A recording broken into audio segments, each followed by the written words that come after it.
Hobart to the Royal Yacht Club of Tasmania. Race organisers for this year's Sydney Hobart addressing the ruling of this year's overall handicap prize. That's correct. With 2 nautical miles to go. Yeah, after 626 nautical miles in the last 2 nautical miles. Was Min River's protest upheld? Min River made a decision once they understood the international jury's decision to withdraw their protest.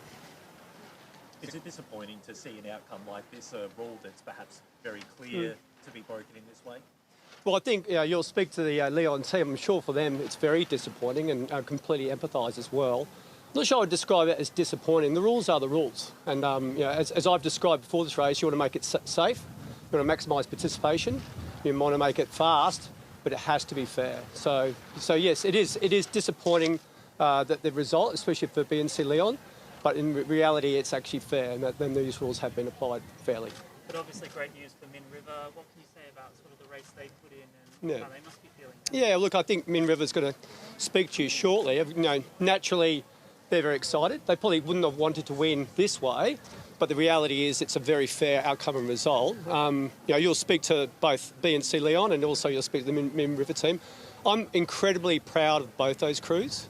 To be double-handers, 628 nautical miles, and then in the spirit that they've conducted themselves this morning during this protest has just been exemplary. So I'm very proud of them both those crews and those 4 magnificent sailors.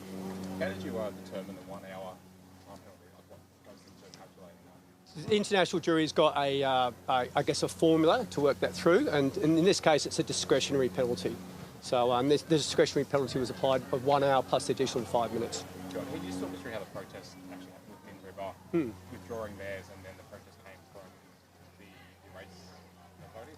That's correct. It came from myself representing the race committee. So last night we did receive a protest from Min River, which went to the international jury. This morning, in hindsight and actually reflecting and seeing, actually, to be frank, the photograph, BNC Leon then made a decision to declare to the race committee that they had broken a rule, and therefore I'm absolutely obligated as the race committee chairman to then protest, and therefore that's the correct and that's to be frank, it's a much better outcome for the race committee to lead the protest process. Does this mean BNC might come second overall? That will be declared shortly, but I expect that will probably be the outcome. Yeah. What are your reflections on seeing a double handler take out the event this time around? Somewhat groundbreaking for the event, I believe. Again, incredibly excited, incredibly proud of the fact that a double hander has actually now taken out the IRC overall handicap winner of the Sydney Hobart. It's fantastic for sailing, and you can't look backwards.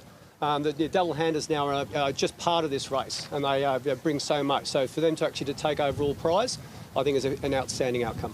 Do you think we could see that moving forward, more double-handers really sort of make a strong buy and play for the top title? Absolutely, and I think it will be very encouraging for the double-handers, not just within Australia and in the immediate region, but from around the world. BNC, as you know, have come from Noumea, and we've had a lot of international crews in this race, so I think it's an outstanding result. Thanks, guys. That was the race committee chairman for this year's Sydney Hobart Yacht Race, as Min River is deemed the overall winner of this year's race after lodging a protest.